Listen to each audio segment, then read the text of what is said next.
అవినీతి అధికారుల భరతం పట్టే శాఖ అది. ఆ శాఖ అధికారులంటే లంచ అవతారులకు వణుకు.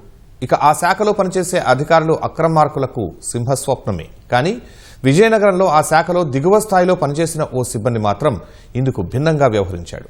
అక్రమార్కులకు వల పని పట్టుకోవలసిన అతడు దారి తప్పాడు. అవినీతి అధికారులకు ఏసీబీ దాడుల ముందస్తు సమాచారం ఇచ్చి కోట్లు కూడబెట్టాడు. చివరికి అదే శాఖ విసిరిన పంజాకు చిక్కాడు.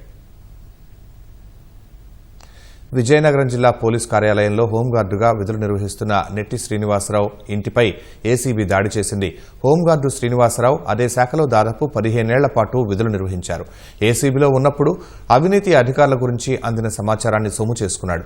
ఏసీబీ దాడులకు సంబంధించి అవినీతి అధికారులకు ముందే ఒప్పందించి కోట్లాది రూపాయలు కూడబెట్టాడు. శ్రీనివాసరావుపై అవినీతి ఆరోపణలు వెల్లువెత్తాయి. ఏసీబీలో ఉంటూ అవినీతి అధికారులకు ముందే సమాచారం ఇచ్చి పెద్ద ఎత్తున సొమ్ము చేసుకున్నట్లు ఫిర్యాదులు అందాయి. కోట్ల రూపాయలు అక్రమంగా ఆర్జించినట్లు సమాచారం. ఈ క్రమంలో శ్రీనివాసరావును ఏడాది క్రితం జిల్లా పోలీస్ కార్యాలయానికి సరెండర్ చేశారు.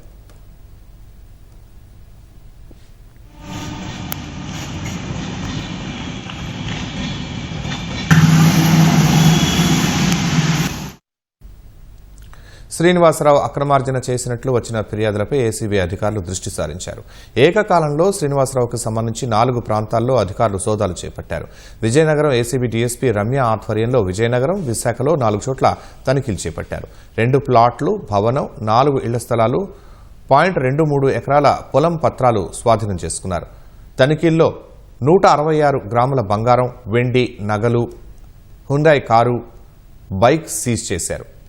60,000 నగదుతో పాటు 7,07,000 రూపాయల బ్యాంకు నిల్వలు ఉన్నట్లు గుర్తించారు.